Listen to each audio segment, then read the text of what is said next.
निरंतर प्रयास कर रहा है, वो भी कहीं ना कहीं माताएं उस पर जोर लगा रही है।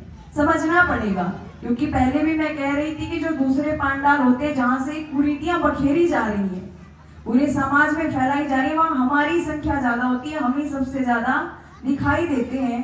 और घरों में यदि जो आज की पीढ़ी है, मेरे जैसी पीढ़ी है, वो शायद कोई भी बहन नहीं जानती कि कौन सी अमावस्या पूर्णिमा को हमारी दादी कितने पूरी पूड़ियां कितनी कंकड़ पे चढ़ाती है, वो नहीं जानती।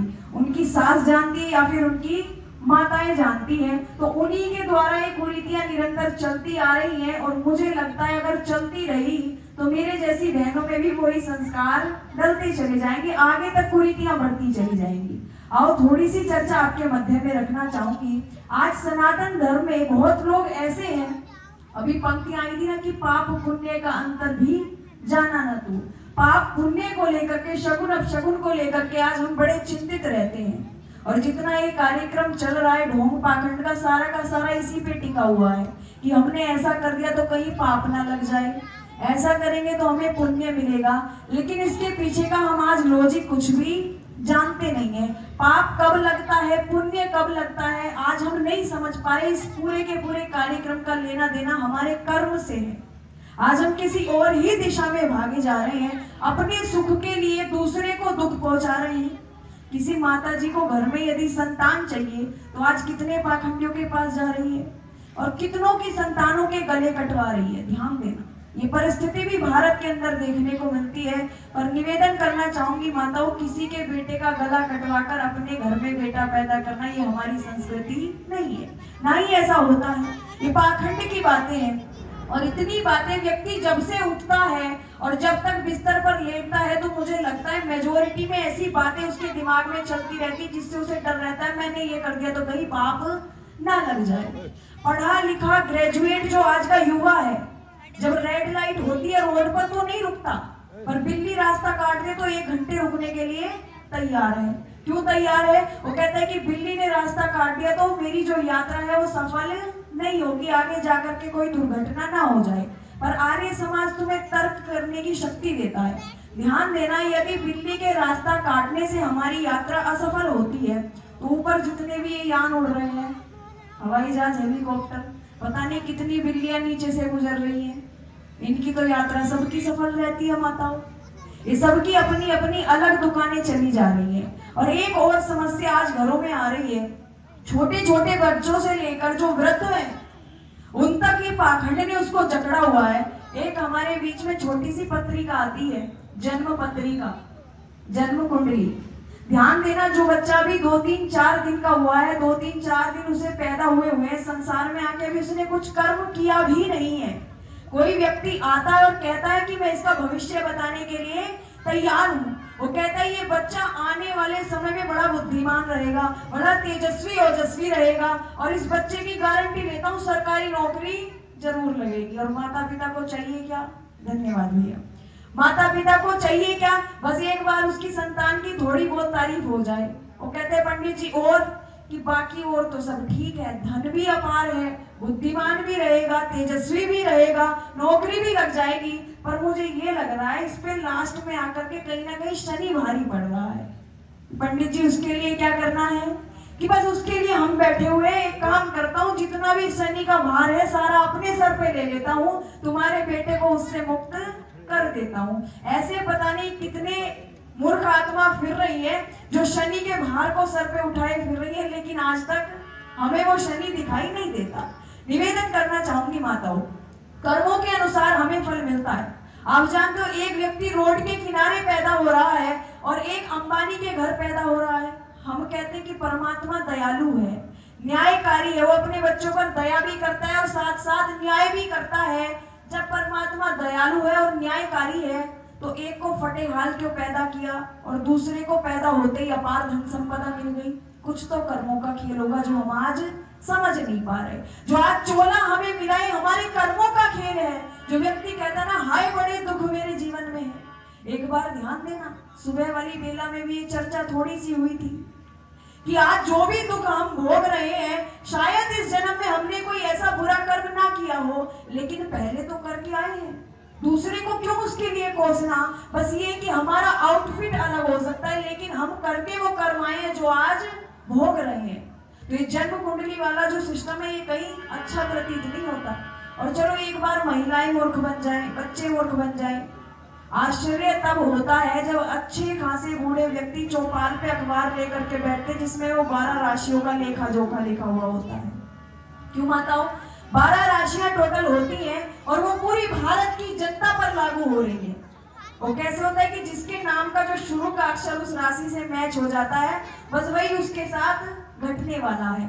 यहाँ मेरी नाम राशि के पता नहीं कितने लोग बैठे होंगे, कैसे स्टार्ट पता नहीं कितने लोगों का नाम हो रहा होगा। क्या सबका जीवन एक जैसे चल रहा है? सबकी दिनचर्या एक जैसी है?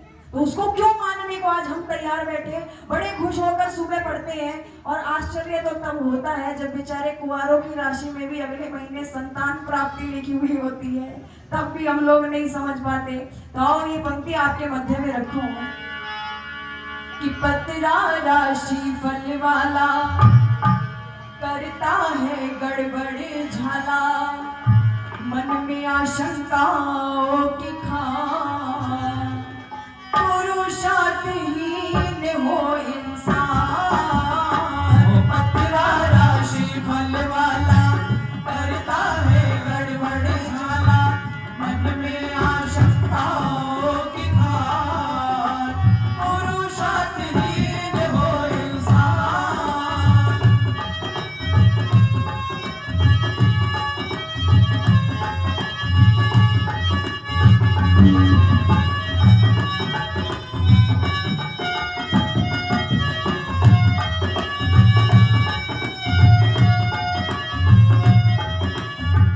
राशि फल देख देख के बनते हैं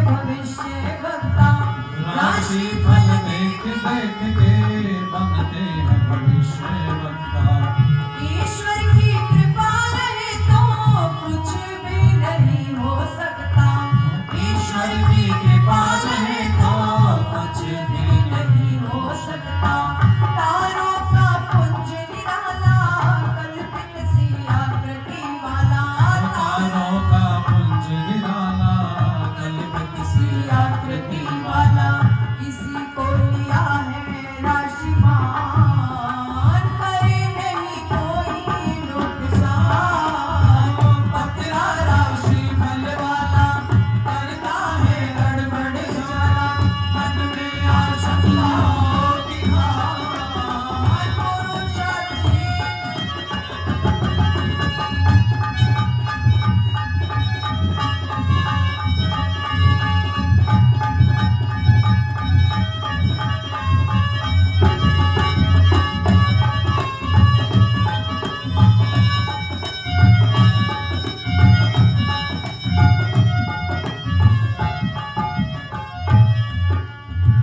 राशि हो एक जिनकी कितने मानव मिल जाएं।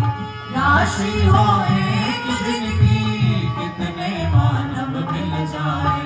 फिर उनकी परिस्थिति हम एक जैसी क्यों नहीं पाए। फिर उनकी परिस्थिति हम एक जैसी क्यों नहीं पाए। तो निश्चित परिणाम नहीं है, सब कुछ तो वही का वही है।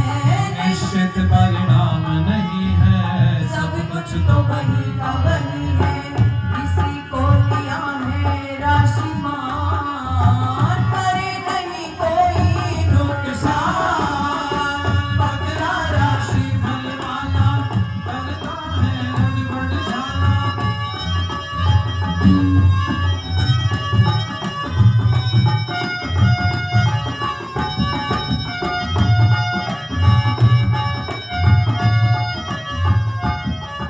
और माता जी पता नहीं कितने ऐसे लोग हैं जो गली चौराहों पे मिल जाते हैं। और आजकल तो कार्यक्रम ऐसा शुरू कर दिया, घर आना प्रारंभ कर देते हैं।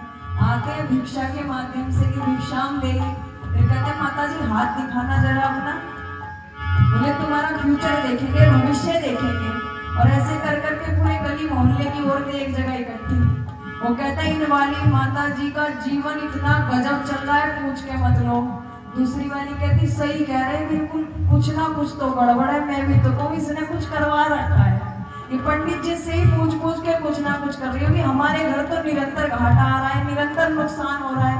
पता नहीं इसी के घर कहाँ से इतनी अपार धन संपदा आ रही। वो कह रही पंडित जी रुकियो, इसका बाद में देखो, पहले मेरा हाथ चेक करियो।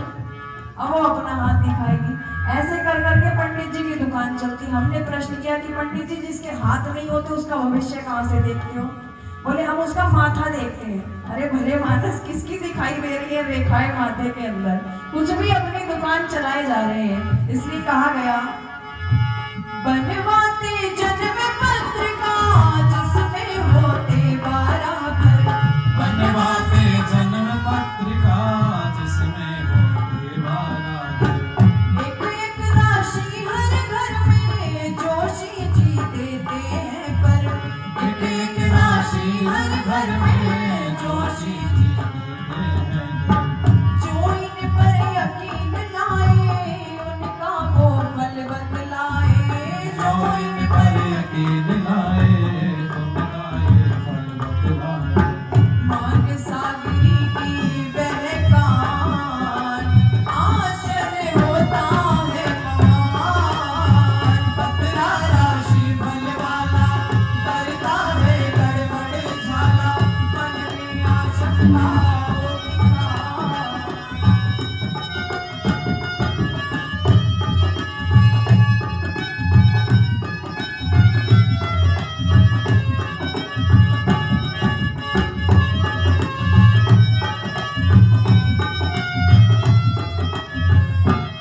और ध्यान देना माता जी, चलो कोई प्रॉब्लम नहीं है, वो अपना फ्यूचर ही डिसाइड कर लेते हैं। पर एक बार जरा आप रेलवे इंक्वायरी में जाकर के देखो, जो पंडित जी थोड़ी दूर 500 मीटर पे ये कह रहे थे ना कि लाओ माता जी तुम्हारा भविष्य बताते हैं। रेलवे इंक्वायरी पे जाकर बेचारे खिड़की पे लटक के पूछ रहे भैया बताना जरा ट्रेन कितने बजे आएगी। ट्रेन का तो समय पता कर सकते थे, जब इतनों का भविष्य पता करते फिर रहे हो। निवेदन करना चाहूंगी, इतने आक्रमण भारत पर हो रहे हैं। कभी पाकिस्तान तना बैठा है, कभी चाइना तना बैठा है। जब इतनी ताकत है तो फौज को हटवा लेते हैं, पंडित जी को बैठाएंगे कि पंडित जी जब भी आक्रमण हो उससे लगभग 1 महीने पहले हमें सूचित कर देना। रक्षा मंत्रालय को पहले बता दिया करो ताकि हम पूरी की पूरी सेना को तैयार कर लें। या जो भी उनकी नीतियां बन रही है सारी की सारी हमें बता दो। फिर तो हमारा आधिपत्य होना चाहिए था पूरे विश्व पर, आर्यवर्त होना चाहिए था, लेकिन फंसाया हमें जाता है। इस राशि फल को कोई कोर्ट में भी मानता है क्या? पता नहीं कितने लोग जेलों में पड़े हुए हैं। बहुत से ऐसे जिन्होंने कोई अपराध नहीं किया, उनको भी जेलों में डाला जा रहा है। तो उनके लिए भी एक काम करते हैं, इस बार संविधान को एक तरफ हटाओ, अब राशिफल के हिसाब से उनको न्याय दिया जाएगा। अगर लिखा हुआ उसमें राशिफल में दिया हुआ कि जो ये जिसको अपराधी बना करके जेल में डाल रखा है, इसकी राशि में तो लिखा हुआ है कि 12 वर्ष तक इसके जीवन में कोई भी दुख आने वाला नहीं है। फिर जज साहब ने गलत फैसला ले लिया। गाँव पंक्तियों में कहा गया न्यायालय राशिफल को क्यों नहीं माने है सच्चा। न्यायालय राशिफल को क्यों नहीं माने है सच्चा। यदि राशिफल के कारण अपराधी बन गया बच्चा। यदि राशिफल के कारण अपराधी बन गया बच्चा। फिर किसको दोषी माने कानूनी भूमि ताने। फिर किसको दोषी माने कानूनी भूमि ताने। नहीं है कोई भी शैतान, ना कोई पापी इंसान। पतला राशिफल वाला करता है गड़बड़ झाला। मन में आशंकाओं की खान। पुरुषाधीन हो इंसान, पुरुषाधीन हो इंसान, पुरुषाधीन हो इंसान। और जिसका राशिफल गड़बड़ निकल गया वो तो ये समझ लो तुम्हारे जीवन पे ऐसा संकट आ गया, पंडित जी ने एक बार घर घेर लिया तो जाने वाले है नहीं। अब जितने काम तुमसे करवाएंगे, जितने तुमसे ऐठेंगे, वो दूसरा हाथ कोई आने वाला नहीं है। बस एक ही यजमान से पूर्ति कर ली जाती है। निवेदन करना चाहूंगी आपके मध्य में, ऐसे ऐसे पाखंड चल रहे और जो बेचारा फंस गया फिर वो निवारण के लिए उसकी पूरी उम्र चली जाती है। पंडित जी कह रहे या तो तुम हमसे कर्म कांड कराओ, हम ऐसा